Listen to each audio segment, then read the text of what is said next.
Bom, agora sim, falando especificamente sobre o Império Bizantino. Como professor de história, a gente alimenta uma série de sonhos, né? Eu gostaria muito de um dia conhecer o Egito, né? De visitar as pirâmides. E um outro lugar que eu sempre alimentei o sonho de conhecer era Istambul, né? Que antigamente era chamada de Constantinopla. E em janeiro desse ano, de 2020, eu tive o privilégio de passar uma semaninha em Istambul. Então, vocês imaginam, né, eu parecia uma criança na Disneylândia, né, no meio daquele espaço, né, impregnado de história, né. Trouxe muitas fotos, né, visitei basicamente os pontos mais importantes, né, da cidade ligados especificamente à história, né. E se você, meu, tem algum sonho, né? Eu não sou rico, mas se você se programar, né? Se você estabelecer isso como projeto, como objetivo, você consegue, tá? Então vamos lá, Império Bizantino, né? O Império Bizantino era extenso, né? Na verdade, era uma quase que recomposição do antigo Império Romano na sua totalidade, né? Então abrangia desde a Grécia, o Egito, províncias da Síria e Palestina, da Mesopotâmia e até da Ásia Menor, né? Além disso, abrigava um mosaico, né? Um conjunto de povos e culturas, né? Diferentes, que embora em Constantinopla as pessoas falassem várias línguas, né? O idioma oficial era o grego, tá? Então tem uma influência grande aí da cultura grega, né? Nessa parte do antigo Império Romano também. O nome bizantino, né, deriva da palavra Bizâncio, né? Que era uma antiga colônia fundada pelos gregos aí nessa região, né? E que foi elevada à condição de capital do Império Romano Oriental pelo imperador Constantino. Então, a antiga Bizâncio foi remodelada, foi ampliada para se tornar capital do Império Romano, né? Primeiro, ela foi capital do Império Romano como um todo, e aí a partir de 395, com a divisão do Império em Romano Oriental e Ocidental, ela virou capital do Império Romano Oriental, tá? É, Esta cidade tem uma posição estratégica fenomenal, né? Alguns geógrafos chegam a dizer que ela é a mais bem localizada cidade do mundo, né? Por quê? Porque ela está na divisa entre Europa e Ásia, tá? Então, o que separa o continente asiático do europeu é o Estreito de Bósforo, né? Um canal de mar, né? do mar de Mármara, né?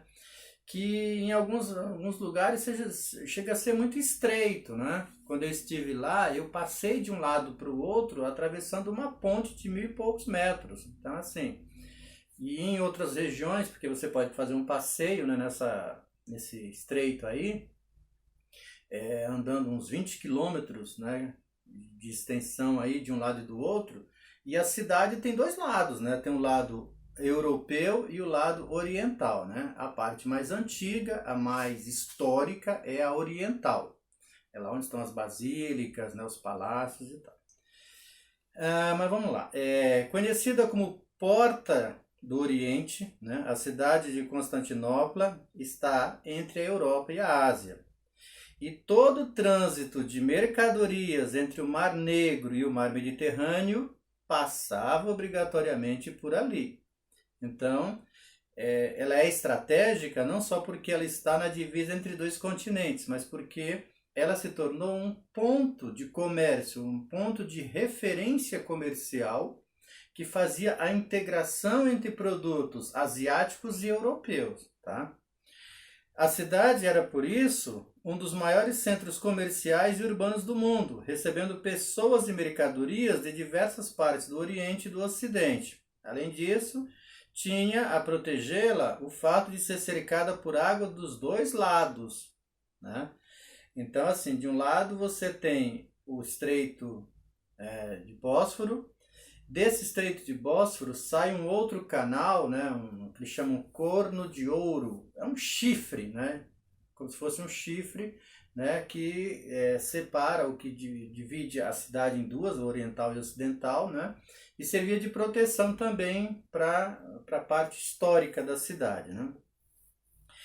Geralmente os historiadores abordam os aspectos políticos, artísticos, sociais e religiosos das sociedades humanas como forma de facilitar a sua compreensão. Presta atenção nisso. Mas, na realidade, esse aspecto não existe isoladamente. Ao contrário, são interligados e interdependentes.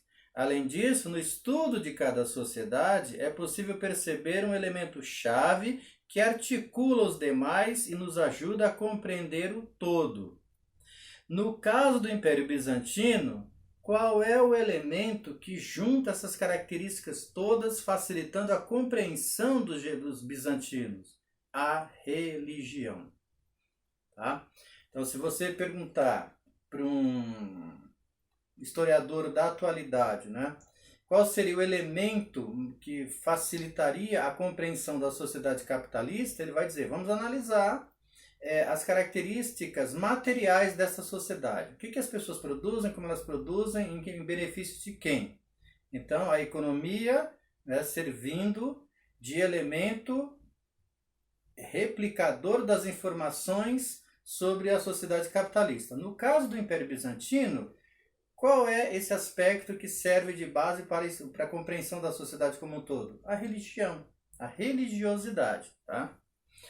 E era a religião cristã que fundamentava o poder do imperador. Tá? Então direcionava o dia a dia das pessoas, fornecia os temas das obras de arte e legitimava a política externa. Okay? Então vamos entender essa característica política do Império Bizantino. Tá? Então o Estado Bizantino era tido como uma organização celeste na Terra, uma teocracia. Então o poder político confunde-se com o poder religioso. Então a teocracia vem do grego, theos, que é Deus, e kratos, que é poder, que é poder de Deus. O imperador considerava-se representante de Deus, né? Intérprete infalível das coisas divinas e humanas e, portanto, a autoridade maior em assuntos terrestres e espirituais. Ele também escolhia o patriarca, né, de Constantinopla. A gente vai entender exatamente quem é essa figura mais para frente. O cargo mais alto da Igreja Bizantina e segundo na hierarquia da sociedade bizantina. Né? O patriarca, homem de confiança do imperador, legislava em matéria eclesiástica, ou seja, religiosa, e assessorava na política. Então, sempre que o imperador precisava fazer alguma coisa, ele pedia a opinião do patriarca, né? Porque ele era não só uma autoridade religiosa, mas era também considerado o braço direito do imperador para essas questões políticas. Então, com o título de Basileus, o imperador era visto por seu povo como uma divindade, uma figura sagrada, separada dos demais homens. Né? Seu poder absoluto e ilimitado fazia com que ele se definisse como um autocrata, ou seja, o governo existe não para servir a sociedade, mas para servir a classe dirigente. Tá? É isso que é uma autocracia. Ok? Então, ficando claro aí, né, o imperador, conhecido como Basileus, ele não tem apenas poder político, ele é visto como um deus na terra. Então, ninguém vai ousar desobedecê-lo temendo desobedecer a Deus. Né? E o cara que melhor incorporou isso, né, essas características todas, foi o Basileus, o imperador Justiniano, que governou de 527 a 565 o Império Bizantino. Né? Então, no governo do imperador Justiniano, foi decisivo na história do Império Bizantino. Então, como Basileus, Justiniano esforçou-se para reunificar o Império Romano. Então, qual era a ideia do camarada? Reconstruir o Império Romano na sua totalidade, ou seja, diante daquela divisão em 395. E para conseguir isso, né, para reconquistar essas terras perdidas para os germânicos, né, ele aparelhou e treinou as forças bizantinas e, após ofensivas bem-sucedidas, retomou parte do norte da África, dos vândalos, né? A Itália tomou dos ostrogodos e o sul da Espanha dos visigodos, né? Passando com isso a controlar também o mar Mediterrâneo. Então, ele não conquistou ou não reconquistou todos os territórios, mas pelo menos a parte em torno do mar Mediterrâneo ele foi reconquistando uma a uma, tá? Só que isso custou caro, porque para custear, ou seja, para pagar esses gastos, né, com essas guerras de conquista, o Justiniano ordenou constantes aumentos de impostos, né, que, claro, recaíam sobre a população, especialmente a população mais pobre. Além disso, ao cobrar os impostos, né, a burocracia imperial, que empregava muitas vezes métodos violentos, né, acabavam contribuindo para o crescimento dessas revoltas. Então não era só o aumento dos impostos, né, a crueldade, a intolerância dessa burocracia dos funcionários do governo na cobrança desses impostos revoltava ainda mais a população. Então, claro que isso vai criar um clima, né, e um ambiente de constante revolta e indignação. Tá? Uma dessas revoltas, né, aconteceu numa parte dessa cidade antiga, né, hoje é uma praça, né, eles chamam Praça do Autódromo, do Velódromo, mas não lembra mais quase nada daquela época, né? Lá tem umas colunas, né, que eles trouxeram de outras regiões, especialmente do centro do Império Romano, né, inclusive da época do fascismo italiano, mas está ao lado das basílicas, né, uma praça enorme, tá?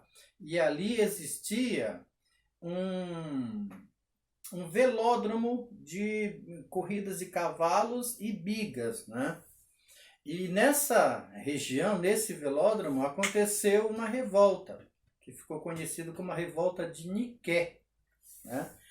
O Niké em grego, né? Nika em latim, né? Que é a língua de outra parte do antigo Império Romano. Então, a mais popular das revoltas contra o poder imperial bizantino teve início em um domingo do ano de 532, né, no hipódromo de Constantinopla. O estádio estava lotado e os torcedores se dividiam em dois grupos, verdes e azuis. Né? Os verdes tinham mais torcedores populares, as camadas mais pobres, né? E os azuis, perfil mais aristocrático, mais de elite e tal. Alguns imperadores bizantinos, inclusive, se fortaleciam, estimulando a rivalidade entre esses dois grupos, né? Esses dois partidos, por assim dizer. Né? Outros favoreciam um deles, né? O que acabava gerando revolta do que saía perdendo, ou seja, do que não era beneficiado. Né? Raramente os dois partidos se uniam, mas foi o que aconteceu naquele domingo, né? Em que o imperador Justiniano e sua esposa Teodora estavam no hipódromo torcendo pelos azuis, claro, né? No intervalo das corridas, os verdes organizaram uma manifestação contra a alta dos impostos e o abuso das autoridades. Os azuis se juntaram a eles e marcharam para o Palácio Imperial aos gritos de Niké, Niké, Niké, né? Que significava vitória, vitória, vitória. Tá? Daí o nome dessa revolta popular ser chamado de Niké. A revolta e a violência se espalharam pela cidade, né? Mas o imperador ordenou um cruel massacre, uma repressão violenta que ocasionou um incêndio gigantesco e resultou na morte de 35 mil pessoas. Claro, todos eles ligados às camadas mais baixas. Né? Então, durante o governo de Justiniano, né, ele preocupou-se também em criar bases legais para administrar e organizar a vida em sociedade. Tá? Para isso, ele encarregou juristas de reunir e atualizar as principais leis romanas. Então, um grande legado desse imperador Justiniano foi ter deixado um conjunto de leis, né, que servem de base e de inspiração para a elaboração de leis até hoje, tá? Se a gente for atrás da nossa Constituição, nós temos artigos nas nossas leis que foram adaptadas desse Código do Justiniano, né?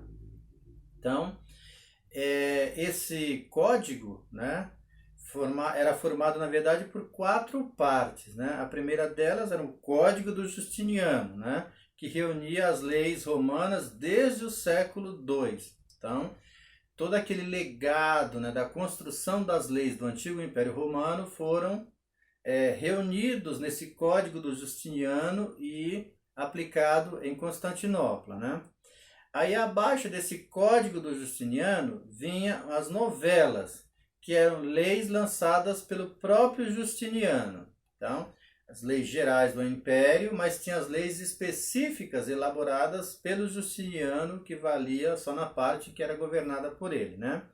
Abaixo disso vinham os digestos, né? Ou digesto, que eram pareceres dos juristas romanos.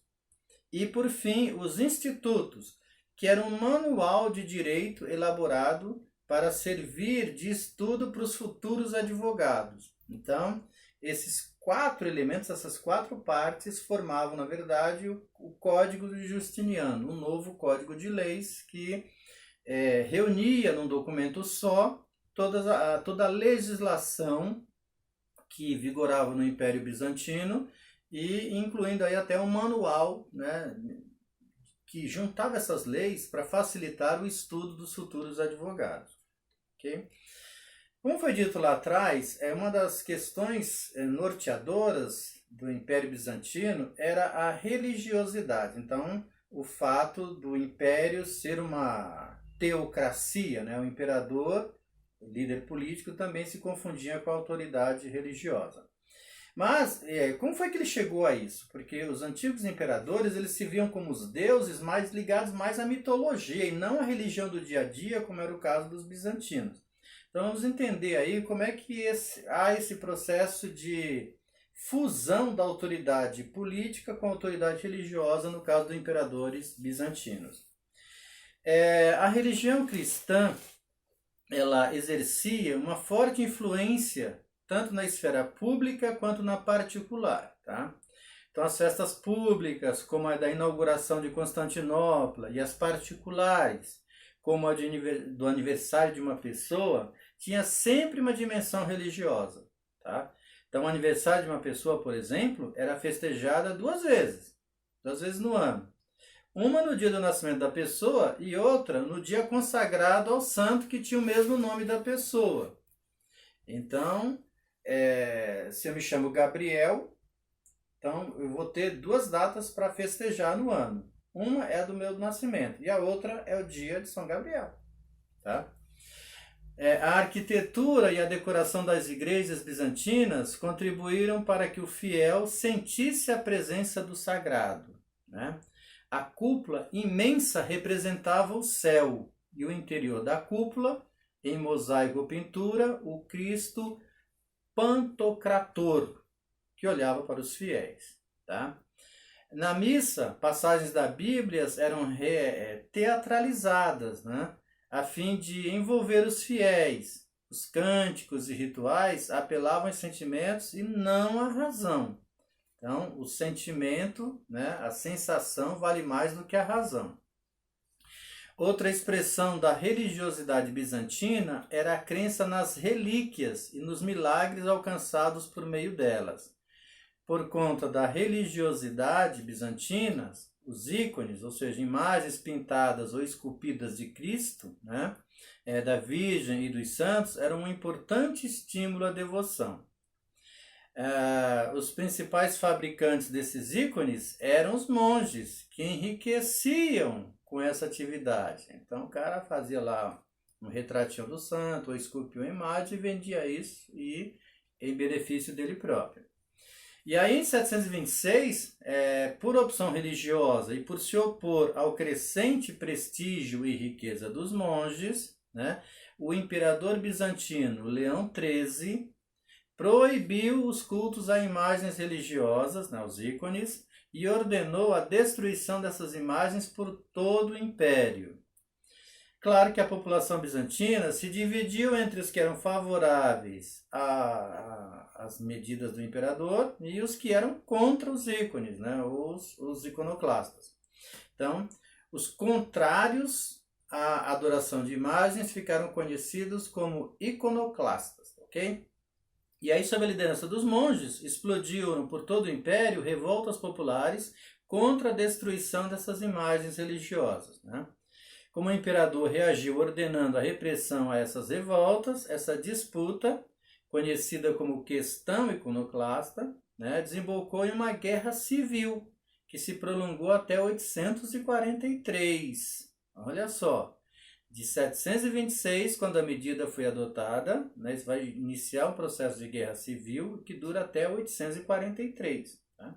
Então, naquele ano, após várias idas e vindas, a imperatriz Irene restabeleceu o direito de culto às imagens. Mas aí vem agora o fato que é considerado um divisor de águas dentro da religião cristã. Tá? Porque, como nós vimos nas aulas anteriores, né, o cristianismo surgiu na região da Palestina numa época em que essa região era domínio romano. Então, Jesus nasceu dentro do Império Romano. E depois da sua elevação, instituiu-se a Igreja Cristã, a Igreja Católica. Tá? Durante muito tempo, só existiu uma igreja cristã no mundo, que era a Igreja Católica de Roma, né? Com a sua sede lá em Roma. Tá? E aí, com a divisão do Império em oriental e ocidental, o que aconteceu? Você tem dois impérios com administrações diferentes, mas com uma única igreja, a Igreja Católica, tá? A Igreja Cristã, que tem a sua sede em Roma. A questão é, as ordens que valem, né, ordens religiosas que valem para todo mundo cristão, né, são tomadas em Roma. Só que, para os bizantinos, Roma é uma cidade agora do estrangeiro, não é parte mais dos domínios dos bizantinos. E aí isso vai gerar uma confusão que a gente vai entender agora, né? Que é chamada de cisma do Oriente. Tá? Então, com o decorrer do tempo, o cristianismo bizantino foi se diferenciando do cristianismo ocidental, ou seja, do romano. Entre os bizantinos, por exemplo, a língua falada na celebração religiosa era o grego. E entre os cristãos ocidentais, ou seja, de Roma, era o latim. Os rituais bizantinos apelavam aos sentimentos, enquanto os romanos eram menos emocionais. Outra diferença era que, ao contrário dos romanos, os bizantinos não acreditavam que houvesse purgatório. Todo mundo sabe que purgatório, na visão cristã, é quando a pessoa morre, ela vai ser julgada pelo que ela fez na terra. Se for absolvida, vai para o céu, se for condenada, vai para o inferno, né? Os bizantinos não acreditavam nisso, ok? Outra coisa, enquanto as relações entre o Papa de Roma, né, e o patriarca bizantino foram piorando, né, pois tanto o Papa quanto o patriarca se consideravam dirigentes supremos de toda a cristandade. Olha só. Então, a partir da criação, né, do patriarca no Império Bizantino, ele vai se tornar o grande líder dos cristãos do Império Bizantino. Mas Roma já tem um, que é o Papa, que se considera, né, o representante de Deus na Terra, que fala em nome dos cristãos do mundo todo. E é claro que isso vai, em algum momento, vai gerar choque, porque os dois passam a se considerar legítimos representantes de Deus na Terra em nome dos cristãos. Tá? Essa rivalidade crescente entre Roma e Bizâncio motivou excomunhões de parte a parte e acabou levando ao rompimento. Em 1054, a Igreja Cristã se dividiu em duas: Igreja Católica Apostólica Romana, chefiada pelo Papa, a partir de Roma, e Igreja Cristã Ortodoxa Grega, dirigida pelo Patriarca, que ficava em Constantinopla. Tá? Então a separação entre as duas, entre a Igreja Cristã, né, a única que existia até então em duas, né, é chamada de Cisma do Oriente, e aconteceu em 1054. Então a tensão entre as duas igrejas se intensificou nos séculos seguintes. Tá?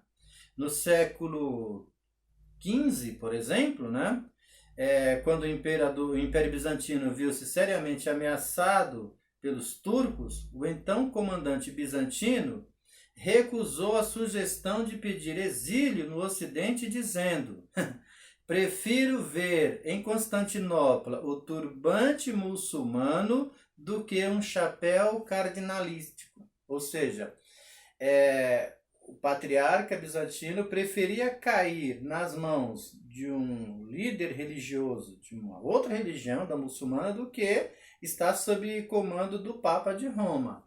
Vocês verem como a treta entre os dois não era brincadeira, né?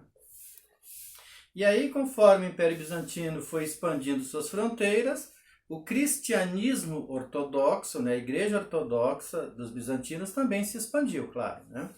Alguns povos eslavos, como os russos, os búlgaros, os sérvios e os croatas, converteram-se ao cristianismo ortodoxo, né?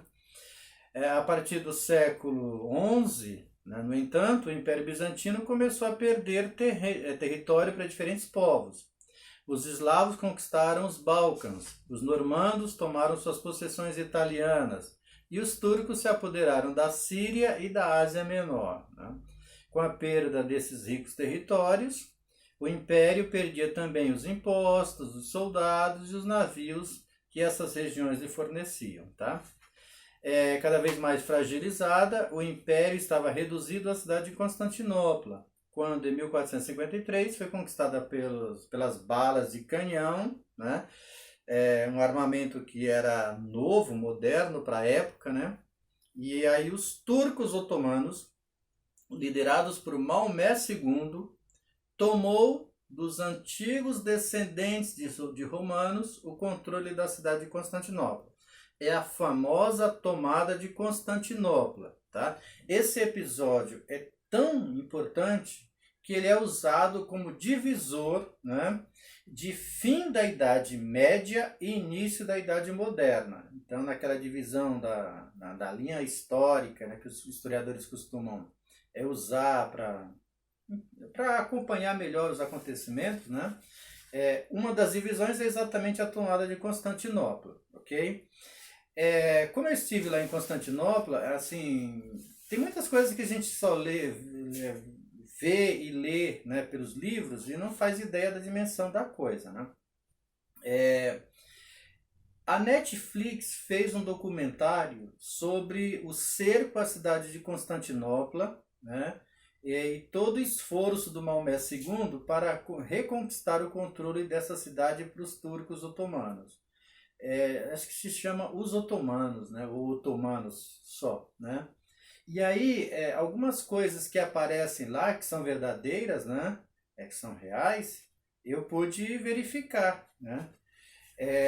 Por exemplo, para evitar que as embarcações do Maomé II chegassem ao centro de Constantinopla, né, o imperador, né, que por acaso em 1453 também se chamava Constantino, né, ele mandou fazer uma corrente gigantesca que ficava sobre esse estreito, né, sobre o chifre de ouro que eles chamam, né, que é um braço desse canal, né, de Bósforo, que dá acesso à parte central da cidade. E essa corrente está lá, ainda hoje. Né? É uma coisa gigantesca, pesa toneladas aquilo. Né? E está lá dentro de um espaço, né, que foi transformado em museu e que na época foi construída pelo Maomé para servir de base, né, de quartel-general, de onde ele coordenava os ataques. Né? E aí vocês vão ver, por exemplo, a estratégia do Maomé II para burlar, né, para transpor essa corrente. Só que eu não vou dar spoiler, tá? Vejam lá que vocês vão gostar. Ok? Então, para resumir aqui essa história, por que Constantinopla é tão importante? Porque a tomada de Constantinopla é tão importante, tá? Porque está diretamente ligada à nossa história, tá? Como eu disse, é uma cidade muito bem localizada, né? Um ponto estratégico e que recebia grande parte daquelas especiarias que vinham do Oriente, né? Que eram negociadas com italianos, e esses italianos revendiam essas especiarias por toda a Europa. Ora, o que fez o Maomé II quando conquistou o controle da cidade, né? Ele não expulsou ninguém, tá? Mas muitos da elite, especialmente a intelectualidade, líderes religiosos, né? Ligados aos romanos que ainda dominavam Constantinopla, né? Quando a cidade foi tomada pelo Maomé, que era muçulmano, tá? Eles vão embora, eles fogem da cidade. E vão para onde? Para a Itália. E eles levam muitos livros, né? Muita coisa, né? Que eles possuíam em Constantinopla, levam para a Itália. E aí, como não havia assim, uma interferência muito forte da igreja bizantina sobre o pensamento científico, etc., tá? Eles não estavam presos às limitações impostas pela Igreja Católica Bizantina, né, ortodoxa, como era feito em Roma. Tá? Então, os romanos, coitados, né, nós já vimos que eles sofriam essas perseguições religiosas, né, tinham seus estudos barrados porque iam contra aquilo que a igreja dizia. Isso não acontecia em Constantinopla. E aí esse conhecimento foi levado para lá e fez alavancar, ou ajudou a alavancar o movimento renascentista. Tá? Pois bem, essa é uma das consequências. A outra é que quando Maomé II estabeleceu o controle sobre Constantinopla, ele vai, de certa forma, dificultar essa comercialização entre turcos, né, e romanos que levavam esses produtos para a Europa. Por quê? Porque ele quer recuperar o dinheiro investido no ataque, né, ele quer aumentar os impostos, e aí isso vai travar o fluxo dessas especiarias até a Europa, né, pelos italianos, e também vai aumentar o seu preço. Tá? E isso vai incentivar, vai ser mais um elemento para que os portugueses intensifiquem a busca, né, de um novo caminho para chegar às fontes produtoras dessas especiarias orientais. São as chamadas grandes navegações, né? E numa delas, o Cabral vai sair de Portugal, vai dar uma chegadinha no Brasil, né? Manda a informação para Portugal e depois segue sua viagem para as Índias. Ele vai buscar especiarias. Vocês terem uma ideia de como a coisa está sempre ligada à nossa história, tá? E por fim, gente, a questão artística, né? Quais foram os legados, né? Quais foram as heranças deixadas pelos bizantinos no que diz respeito à arte para nós, né? A arte bizantina, claro, absorveu elementos gregos, né? Basta lembrar que em Constantinopla se falava grego, né? Além dos gregos, claro, eles vão absorver elementos da cultura romana e dos povos do Oriente também. Mas sua singularidade reside no fato de ter sido o primeiro estilo de arte cristã e de possuir forte inspiração religiosa. Então, toda a produção artística tinha lá uma inspiração religiosa, né? O imperador, a imperatriz e as autoridades do império também eram representados em mosaicos, e para dar uma ideia de santidade desses personagens, os artistas colocavam auréolas, né, envolvendo suas cabeças, né? E entre os bizantinos, a arte do mosaico chegou a níveis de excelência. Então, eles não tinham função apenas decorativa, né? Visavam, sobretudo, ensinar as pessoas que não sabiam ler, né? Que eram, a maioria em Bizâncio, claro, né? Passagens importantes da Bíblia. Então, você transmite as informações religiosas a partir de mosaicos, né? De representações de passagens da Bíblia, né? E no campo da arte ainda merece destaque a arquitetura, tá? Os exemplos mais